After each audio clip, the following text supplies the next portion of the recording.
Highest water in 100 years is prompting some people to speculate that the current flooding situation in the Clark Fork River could have been much different if the old Milltown Dam was still in place. But county officials say that opinion overlooks the fact that the dam was only designed to generate power and never had any measurable flood control. When the Milltown Dam was removed 10 years ago this spring, it marked an end to several years of debate about tearing out the dam and cleaning up the tons of toxic sediment that had settled in the river from more than a century of upstream mining operations. One might think that the dam and the acreage behind it were useful in giving some flood control during high water like we're seeing right now on the Clark Fork River. However, the Milltown Dam wasn't what's known as an impoundment dam, primarily aimed at water storage.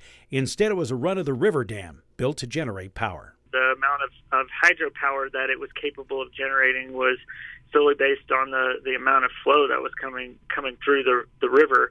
And in fact, these high flows were concerning for the structure of the dam itself. And that was certainly the case during the only flood that's seen higher waters than we saw just this last week. In the 17-foot flood of 1908, the dam was nearly destroyed. We know in 1908 that significant damage was done during that flood to the Milltown Dam. I believe a third of the spillway was completely wiped out during that flood.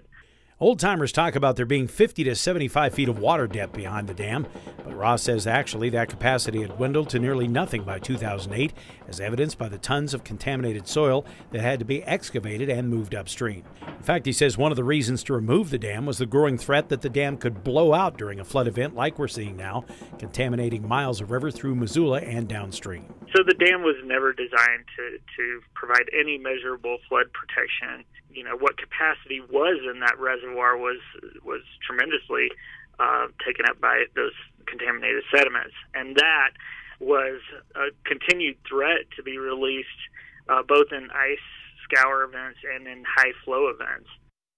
Ross says actually the way the river has set up a meander with channel braiding through the former Milltown Pond since the site of the dam was removed is better really for flood control than the old dam ever was.